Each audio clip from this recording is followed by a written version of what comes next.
నమస్కారం అందరికీ. Go back Marwadi.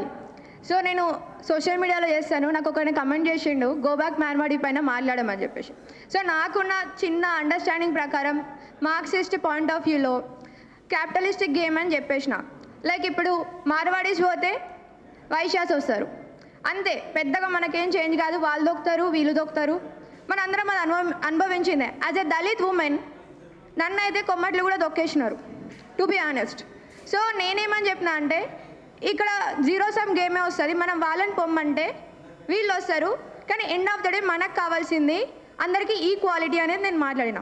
But ఈ గో బ్యాక్ మార్వాడి అనేది, గో బ్యాక్ అంటే నేను అర్థం చేసుకుంది ఏంటంటే, ఈ రాష్ట్రం నుంచి పంపించాలేమో, మనకి కాన్స్టిట్యూషన్ ప్రకారం ఎవరినైనా ఎక్కడైనా ఇక్కడ ఉండొచ్చు అనేది ఉంది. కాబట్టి ఇట్ ఈస్ కాన్స్టిట్యూషన్లీ నాట్ వ్యాలిడ్ అని చెప్పేసి నా పాయింట్ ఉండే.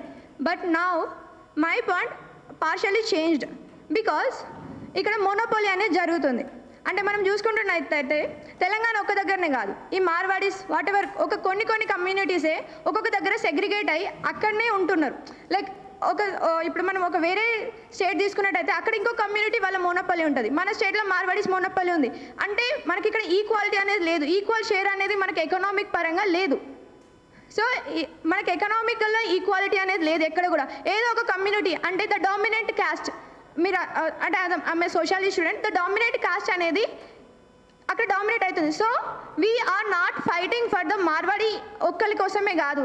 The dominant caste who takes our resources or what, మన మనీ కావచ్చు, మన డిగ్నిటీ కావచ్చు, మనల్ని అలా అంత డామినెంట్ అయినాక మనల్ని చిన్న చూపు చూడడం కావచ్చు, దాన్ని మనం గో బ్యాక్ అంటున్నాం. నాట్ ఓన్లీ మార్వాడి, ఇక్కడ ఎవరైనా డామినెంట్ కాస్ట్ వాళ్ళని మనం అంటున్నాం. And we fight for until every one get equal share, equity వచ్చే వరకు ఫైట్ చేస్తూనే ఉంటాం. ఇది మార్వాడి ఒకరిపైనే కాదు, మార్వాడి పోయిన తర్వాత ఎవరు వచ్చినా వాళ్ళపైన ఇదే జరుగుతుంది.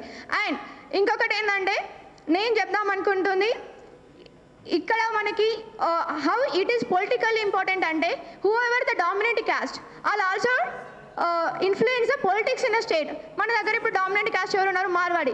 అండ్ వాళ్ళకి ఎవరికి పొలిటికల్గా ఉంటారో మనందరికీ తెలుసు. సో ఎక్కడైతే డామినెంట్ క్యాస్ట్ ఉందో అక్కడ బయాస్ వస్తుంది. ఆ వాళ్ళు ఎవరైతే ఇప్పుడు మనం అనుకుంటాం పాలిటిక్స్ అనేది ఓన్లీ ఆ నేతను బట్టి వేస్తారు కావచ్చు, అదేస్తారు ఇదేస్తారు, వాళ్ళ ఐడియాలజీని బట్టి వేస్తారు కావచ్చు ఓట్స్ అనుకుంటాం. కానీ వెనకాల జరిగేది ఒకటే, క్యాపిటలిస్టులు ఉంటారు. పొలిటీషియన్ వెనకాల క్యాపిటలిస్ట్ ఉంటారు. వాళ్ళు ఎవరైతే పెట్టుబడి పెడతారో వాళ్ళే విన్ అవుతారు. సో మనం ఇక్కడ పొలిటికల్గా కూడా మనం ఎవరైతే మనకు తెలుసు మనందరికీ ఎవరో ఎనిమీ, వాళ్ళకి మనం అగెన్స్ట్గా ఫైట్ చేస్తున్నాం.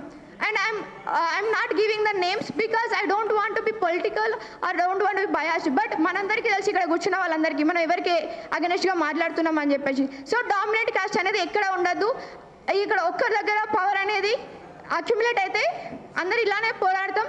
అండ్ ఇదొకటే చెప్తున్నా, గో బ్యాక్ మార్వాడి తర్వాత కూడా ఇంకా వేరే ఎవరు వచ్చినా, డామినెంట్ కాస్ట్ ఏది వచ్చినా కూడా ఈక్వాలిటీ లేనంత వరకు, ఈక్విటీ లేనంత వరకు మేము దీని గురించి ఫైట్ చేస్తూనే ఉంటాం. Thank you one and all. Thank you Pallavi చెప్పినట్టు సమానత్వం లేని చోట పోరాటం జరుగుతుంది. మార్వాడీలు కాదు ఎవరైనా. ఒక ఉదాహరణ చెప్తా. మనం ఇంటికాడ పొద్దుతీరు చెట్టు పెడితే ఒక రామచిలుక వచ్చి కొన్ని తనకి ఎన్ని కావాలో పొద్దుతిరుడు పూలు తినిపోతుంది, కానీ పువ్వును కోసుకొని పోదు. కానీ మార్వాడోళ్ళు ఇక్కడ ఉన్న ప్రజలను చంపుకుంటూ పోతున్నారు, మన బిజినెస్ల మీద దాడి చేస్తారు, మన వ్యాపారస్తుల మీద దాడి చేస్తారు.